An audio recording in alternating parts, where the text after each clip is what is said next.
Salut Stan, Salut. merci d'être venu. Déjà Ouais, bravo rien. pour ton match Merci. aujourd'hui. Alors on sait tous ce que font les joueurs de tennis qu'on voit dans les médias, mais comment se passe un peu une journée d'un joueur pendant Gstaad ou même pendant un tournoi en général? Bon, une journée comme aujourd'hui où j'ai mon match prévu à une heure fixe comme 5 heures, c'est plus facile à organiser. J'ai commencé ma journée en faisant directement du fitness à 8h30 pour 35 minutes, un peu un réveil matinal. Ensuite, j'ai pris mon petit déjeuner. Je suis allé m'entraîner tennis de midi à 1h. C'est la veille des matchs, on capte des balles. Là, on va s'entraîner avec Pico pour 1h30 plus ou moins et faire, je pense, des points, des sets tranquilles, quoi, histoire d'avoir des sensations.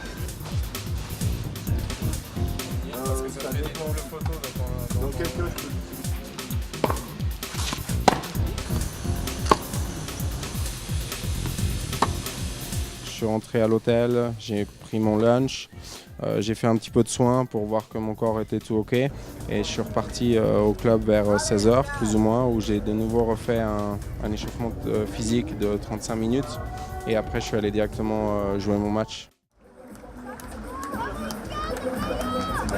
Mesdames et messieurs, veuillez accueillir sur le court central le Vaudois Stanislas Wawrinka.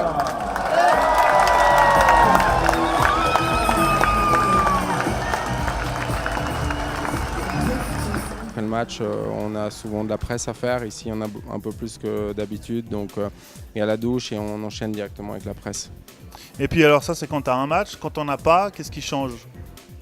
Bon, quand on n'en a pas, ça dépend ce qu'on recherche un peu. Il y a des jours où on veut vraiment mettre l'accent sur le tennis, où on va s'entraîner un peu plus. On va faire 2 heures ou 3 heures de tennis dans la journée, avec en général un petit fitness de 45 minutes, quelque chose comme ça, plus des soins d'une durée entre 45 minutes et 1h30 selon comment va le corps. Qu'est-ce que tu aimes faire encore en rapport avec le tennis ou avec les fans, l'activité qui te tient à cœur particulièrement? Bon, il y a plein de choses dans le tennis. Maintenant, moi, ce qui me tient à cœur, c'est vraiment de pouvoir jouer en Suisse ou pour la Coupe Davis. Ça, c'est vraiment les deux choses primordiales pour moi. C'est les deux choses que je préfère justement dans ma carrière. Et c'est pour ça que la Coupe Davis, j'y joue depuis plus de 10 ans. Et ici, c'est la 10e fois que je reviens.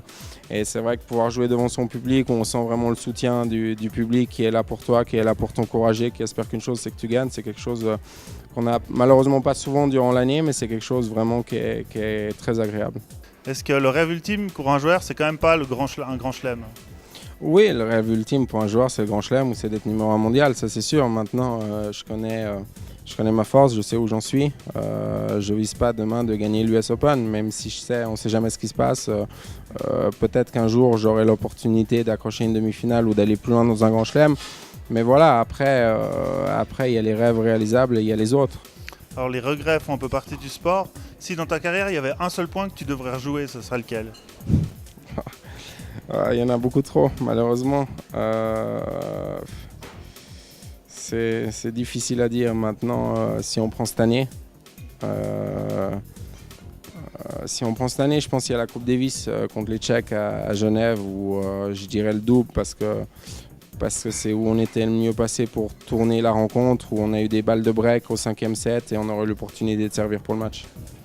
Maintenant, on va passer un peu plus à Visilab. Maintenant que tu es ambassadeur depuis quelques mois, qu'est-ce que tu peux dire de plus sur cette marque? Bon, on l'a vu et moi je suis très content. Ils se sont vraiment investis beaucoup dans le tennis, que ce soit avec le tournoi de Gstaad, que ce soit avec moi personnellement et surtout avec les tournois futurs qu'on est en train de mettre en place ensemble. Et c'est quelque chose vraiment de très bien et auquel je suis vraiment content. C'est que justement ils sont derrière, ils soutiennent pour la relève, pour le futur des joueurs en Suisse.